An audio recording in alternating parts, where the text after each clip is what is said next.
So in a self-serving interview, disgraced former FBI Director James Comey told former Clinton White House advisor George Stephanopoulos about his bizarre reaction to the news of his firing. Let's watch. Stunned by the news, Comey heads to the airport. It would be his last flight on the FBI jet. So you're in that private jet, basically alone. What did you do? I drank red wine from a paper coffee cup and just looked out at the lights of the country I love so much as we flew home. Joining us now, Fox News contributor, former Speaker of the House, and the creator of Defending America course. It's on his website. Newt Gingrich is with us. Sir, how are you? I'm doing well, and I have to say, I don't think when this book came out and the tour began, I didn't really expect the level of shrinkage. You know, he's going from 6'8", and by the end of the tour, I think he'll be about 5'2". I mean, liberals are attacking him.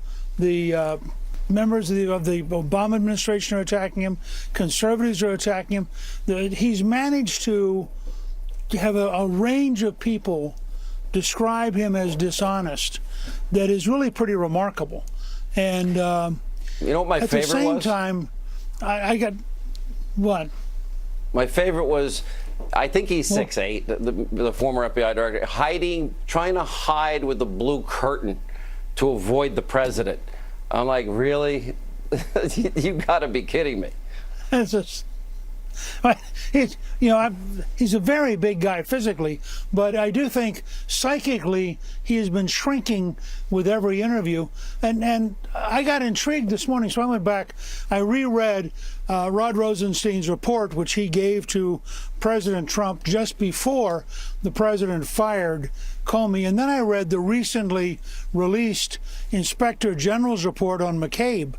And what's really sobering, and here I think what Alan Dershowitz was saying is so important, you had the #1 and #2 people in the Federal Bureau of Investigation, both engaged in behavior that clearly violated the law. I mean, I think the whole depth, the idea that the top 2 people in what is our preeminent law enforcement agency in the entire country, the Federal Bureau of Investigation. Literally now you've had an internal report by the Inspector General saying McCabe clearly lied. You've had this analysis by Rob Rosenstein, which if you've never read all of it, is really staggering in the degree to which it repudiates Comey. And that's what President Trump got just before he decided to fire him. These two taken together, it's very sobering to think you had that depth of corruption at the very top of the FBI. Well, then look at all the people that have either been demoted or McCabe fired, or people that will be fired, I'm sure, as a result of this. And then ultimately, I do believe criminal action will be taking place. I want to go back to this important question. You know, we have a FISA court. I can't imagine James Comey saying, well, it could be true at this late date, meaning that Clinton bought and paid for a Russian dossier.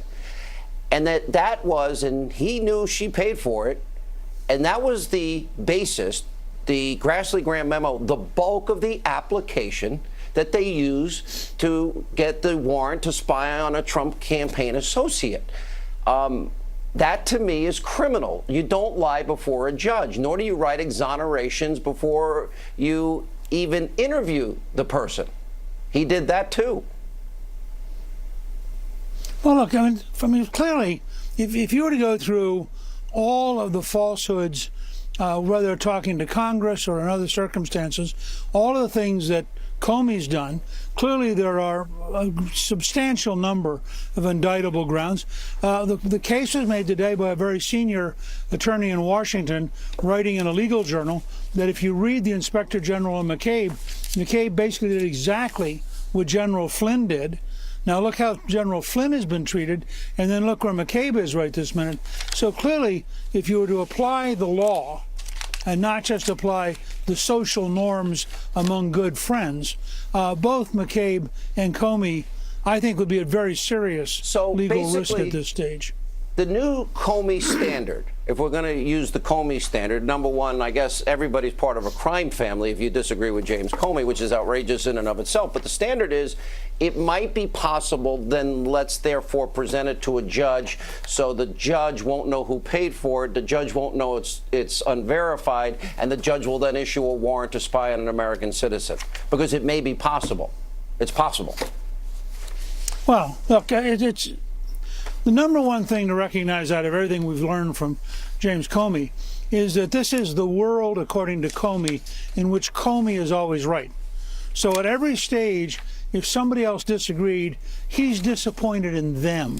He doesn't, and this is a point that's made by Rosenstein in his memo to the president, that Comey seems incapable of learning from his mistakes, or incapable of even thinking that they're mistakes.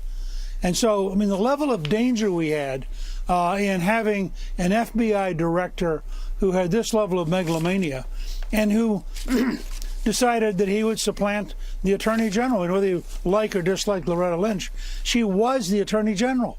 Now, no FBI director has the authority to decide that he will now replace her, and yet that's what he did in explaining why he had to announce what he did about Hillary Clinton, that he was protecting the institution. It wasn't his job to protect the institution.